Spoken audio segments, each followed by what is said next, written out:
Mais dans le monde spirituel, il n'y a que deux catégories de personnes.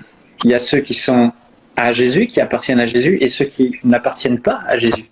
La question elle est là. Est-ce que la personne aime Jésus, appartient à Jésus?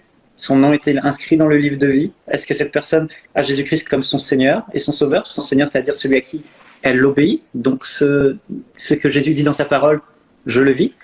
Si Jésus est mon Seigneur et mon Sauveur, je suis né de nouveau, donc j'appartiens à Jésus. Si Jésus n'est pas mon Seigneur, n'est pas mon Sauveur, je n'appartiens pas à Jésus.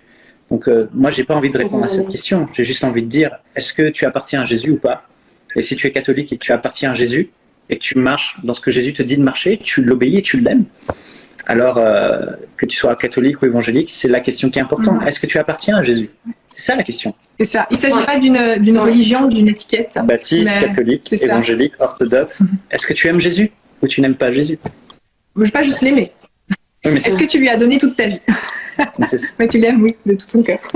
Est-ce que tu lui as c'est ça. Il ne s'agit pas de religion, en fin de compte. C'est pas une histoire de... Maintenant, dans la pratique, c'est certain. Là aussi, il va falloir s'harmoniser si on ne fréquente pas la même église. Ouais, il va falloir trouver et il va falloir prendre une décision parce que ça va être difficile. On ne va pas aller dans deux églises différentes.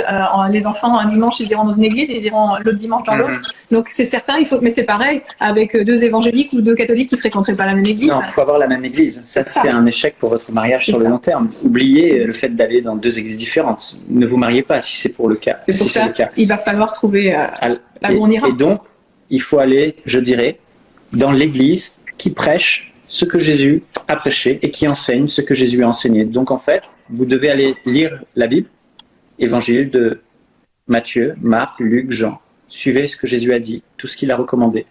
Et puis, voyez laquelle église est plus fidèle à ce que Jésus a dit, puis allez dans cette église-là s'il y a des accords, mais allez dans la même église. Ou trouver une église neutre, une troisième peut-être, une église terrain neutre, et puis vous allez vous regrouper dans cette église, mais fréquenter la même église. C'est surtout ça. C'est pas une histoire d'étiquette religieuse finalement. Ouais.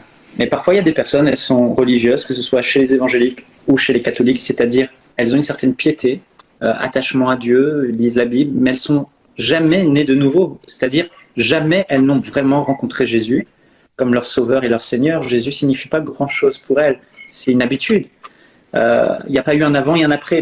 Ne vous mariez pas si vous avez Jésus est votre Seigneur et votre Sauveur, si vous appartenez à Jésus et que l'autre est juste religieux.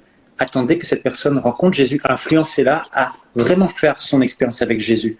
Et quand elle sera née de nouveau, il y aura un avant et un après, vous le verrez dans ses yeux, vous verrez dans ses attitudes, et là vous pourrez sereinement dire, ah bah voilà, on va avoir le même père, parce que tu es peut-être religieux, mais ton père c'est le diable, mais